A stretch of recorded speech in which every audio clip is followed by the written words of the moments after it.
House Speaker ABBASS withdraws controversial counter-subversion bill after public outcry. So, House Speaker ABBASS withdraws controversial counter-subversion bill. The bill sparked public outcry and criticism for its potential to stifle free speech and opposition. ABBASS announces withdrawal of the bill due to public pressure. The withdrawal is seen as victory for democracy and free speech advocate. So here is the conversation that we are diving into today. And I remember that we took the story yesterday and we are wondering what exactly is this 10-year imprisonment for anyone who cannot sing the new national anthem. I remembered going to Twitter yesterday and a guy was saying all of us now them go arrest because Mr. President cannot even sing it himself. And he tagged himself, tagged Mr. President, tagged a lot of people whom he saw, biting their mouth while singing the new national anthem. And the second one is on the 25-year imprisonment for anyone who agitates for separation in Nigeria. So I would like that you say what could you, yes, we know that a lot of people spoke against the subversion bill, but what exactly can you draw out of all of this that within yesterday and today, within 2 days ago, yesterday and today, and the subversion bill is no more? How do you think Nigerians came about this? What do you think are the lessons that we should draw out of this cancellation? Firstly, I will say that I want to add that Abbas will really, haven't cancelled or called off those bills. He equally needs to apologize to Nigerians. Why? Because those bills, those laws he tried to introduce are contrary to a democratic government. All right. In democracy, people should have freedom of speech. Yes, sir. People should be able to express themselves. And the current president once, carried out most of the exercise that he listed out in those bills, and nothing was done to him. All right. So for him to have come up with those, should I say it is a kind of, I don't know what to even call him. Whatever must, considering the position he occupies, he should make some consultation before coming out to say certain things. All right. So it is not enough for him to have withdrawn those bills. Of course, there was no how those bills would have come to be. There was no how it would have come to be because it is not in alignment with democracy. All right. So if you are saying people will be arrested for not being able to do this and for doing this, it's contrary to democracy. So for him to have having withdrawn it, he is equally going to apologize to Nigerians because he went out of the way. It was okay. People came out to protest. It's constitutional for people to protest. Now, for agitation for freedom, for separation, it is constitutional. Many other countries in the world today have separated, and they are doing very well. And whether they like it or not, Nigeria is not going to be one forever. Is it that it happened now, or is going to still happen in the future? All right. So for him to have come up with those ideas, I don't know what he was thinking, what he ate, what he drank that gave him those ideas. Meanwhile, we have so many other issues that he should be brainstorming on how to come out of it.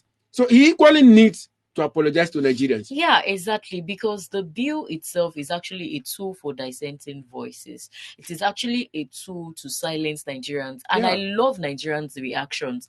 It was actually meant for you to say, like, such a bill, when it is passed, you are expected to just keep quiet. Like, if you say Don't this talk. thing now, it is a don't talk bill. And that is actually contrary to democracy. Democracy advocates for freedom of speech. The 1999 Constitution talk about freedom of speech, right to opinion, and all of those things.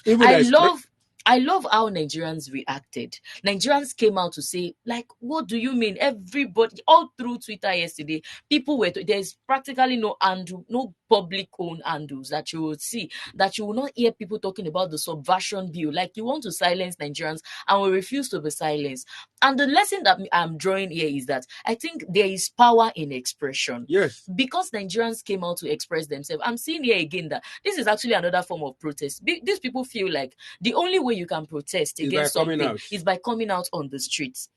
And I'm going to actually relate it to our Igbo brothers. You know, during the protest, the 10 days protest slated for 1st to 10th, our Igbo brothers did not come out. And people are wondering, like, they didn't come out, they didn't join the protest and all of that. For me, I'm seeing a different thing. They protested in silence. Because the moment you come outside to speak against something, you have protested against it. The moment you come out to talk about something, something is being done wrong, and you come out to talk about it, you have protested. So I'm seeing another form of protest here. Nigerians do not have to go about carrying placard. We are hungry. All that they have to do is to come out, express themselves, speak against whatever that you see the government doing that is not aligned. You know, gone are the days that people are afraid that if we talk, we'll be killed. You know, I don't know if it was you were citing an example of somebody who was killed because they always talk about politics. Yeah. But gone are the days now, because whatever you say will be out there. It will be out there for people to see. And if anything happens to you on the long run, people can actually trace it down. Yeah. You know, currently there is one Kano journalist. The guy is based in China, Dan Bello, who always speak against APC governments in the northern states, what they are doing and how they are embezzling money. And he recently dropped an analysis of an APC chieftain who embezzled 10 billion naira.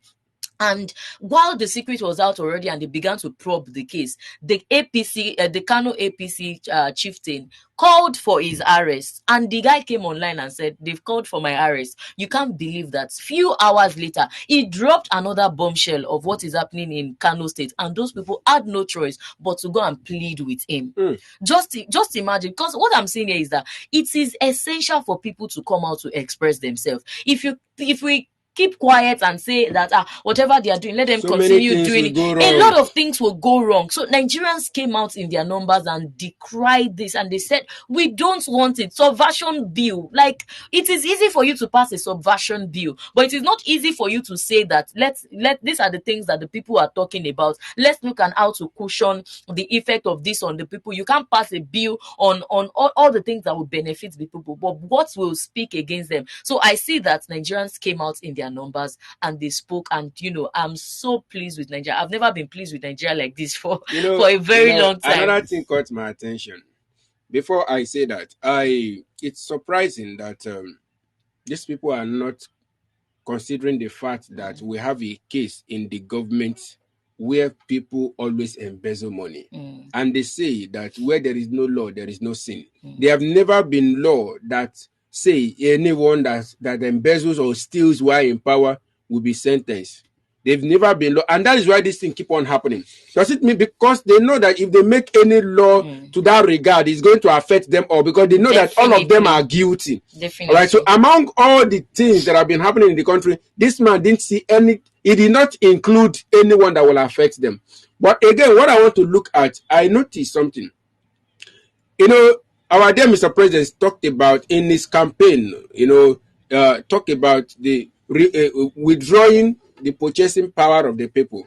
And should I say that has been achieved? Now they attempted to withdraw the voicing power of the people. And again, I now discovered that the cancellation of the withdrawal of this abuse didn't just happen like that. It happened because they saw the reaction of people on us. And that means that these people are equally hearing the cry of the people on other matters. Why are they not acting? They are hearing the people of the cry of the people concerning fuel subsidy, concerning hunger, concerning security. Why are they not taking action? Does it mean that this situation have come to stay? Does it mean that under this administration, these things will continue to be, and people will continue to suffer hunger, and lives will keep on going down as a result of high rise of insecurity? If they could listen to people on X, if as a result of people's reaction, this bill has been cancelled, why can't they listen to the cry of the people in the same manner, in the same channel, and attend to other issues, pressing issues in the country? You see, I think it is because people are speaking, but a lot of people are still afraid of speaking.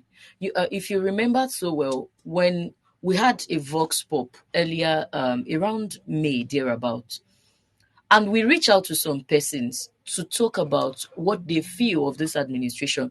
A lot of them say, I don't want to talk about this administration. I'm not interested. I'm not interested in talking. A lot of people are afraid that the moment they speak, or maybe they have been speaking and their voice is not being heard, and they feel like over this, we can speak about other issues, but on this one, we are not going to say much about it. Because we saw that when the cyber levy came out, the 0.5% that they will be removing from people's money, a lot of people came out because it is personal. My money that I'm working for, you still want to remove out of it, despite all that you have removed before. People spoke against it. When they wanted to remove from pensions, because quite a number of Nigerians are affected, involved. People came out to speak against it, and they had no choice but to withdraw it. So I think we can actually make the voice louder.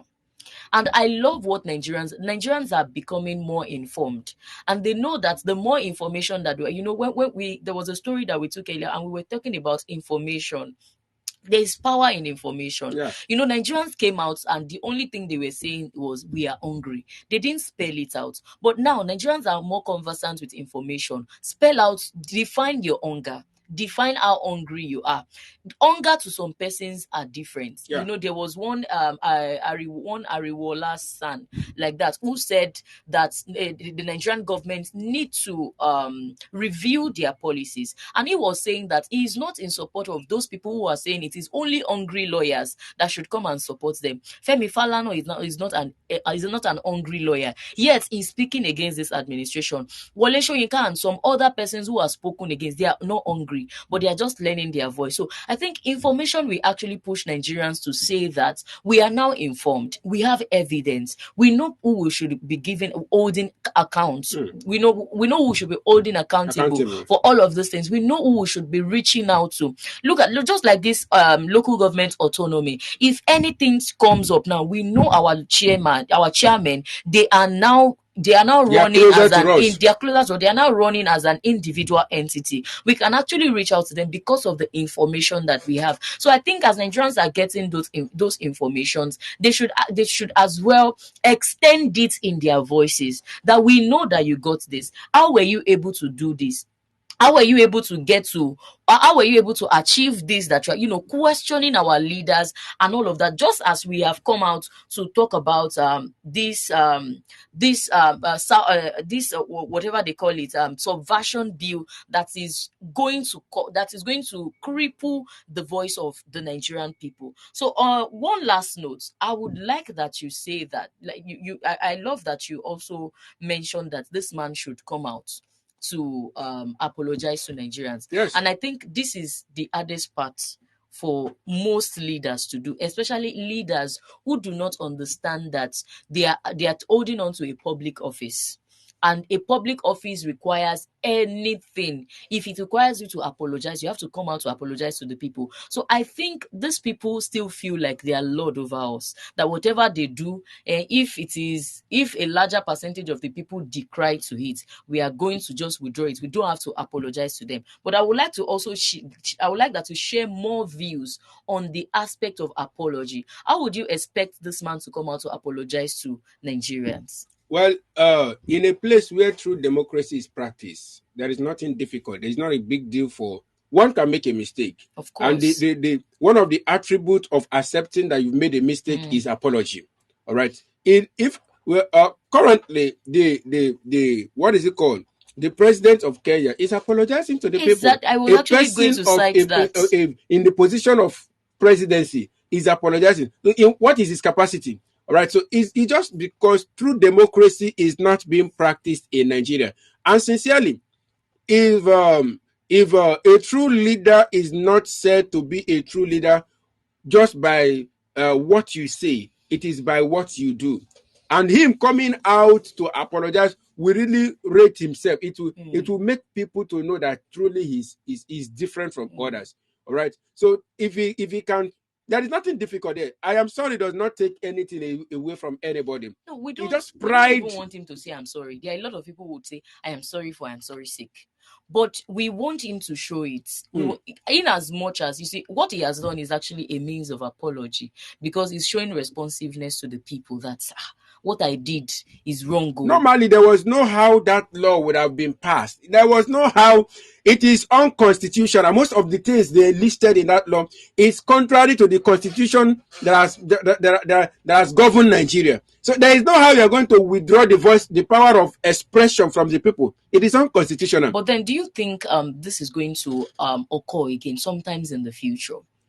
And if at all it is going to occur, how would you expect that they come about this? If there is no how it is going to happen when we are still practicing democracy. Democracy is that the people have the right to air their mind. You know that beyond that, the people coming out to agitate for separation and the national anthem, there are also other one which we supported on this table yesterday, which is the part of people who want to cause violence in worship centers, in places that are supposed to be meant for public activities, and they want to create any form of violence. So if at all they raise that notion in the future, would you support it? There should be inclusivity. There should be in that. If they want to pass that law, we accepted and supported that law.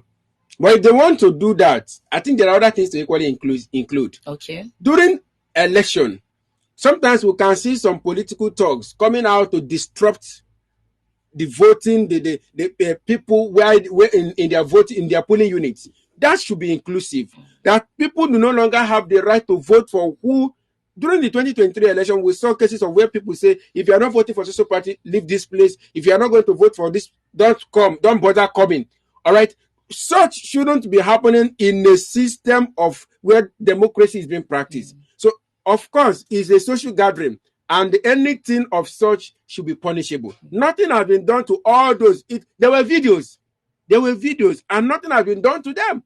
All right. And there should be nothing like if you move to APC, your sins are forgiven. If anybody goes against the law, that person should be penalized, regardless of the political party and all that. So if they are going to bring law that punish anybody that suicide bombers and sponsors of suicide bombers and all that, they should also include other things. They should include punishment for people that embezzle money. That is why this thing is happening both in the local, state, and federal level. They should include punishment. You see, on that, I actually look forward to a time where one of our senators, one of our lawmakers, rep members will actually pass a bill for cancellation of immunity over every one of them. They can never make such law. No, I said I look forward to it. Maybe not under this administration. I still look forward to it. If somebody can come up to raise a notion that cows should be identified as citizens of Nigeria, because the states. One day, someday, somebody somewhere will raise the notion. And they will be that person's voice will be silenced. Let's just be hopeful that someday that is going to happen. So on this note, this is all that we'll be taking on this conversation, and this is actually a good conclusion. Tajuddin Abbas has been able to hear the cry of the people, even though he didn't hear the cry of the people directly, but he has shown a level of responsiveness, and it has made a lot of Nigerians to question why he raised the bill in the first place. As much as Nigerians will give him kudos for showing responsiveness, at the same time, Nigerians are faulting him for supporting him and raising the bill in the first place. What are your thoughts on the story? We'd like that you share them with us in all our social media platforms. On this note, we'll be going on a quick break, and as soon as we get back, we'll dive into another conversation. So please stay with us, and we will be right back.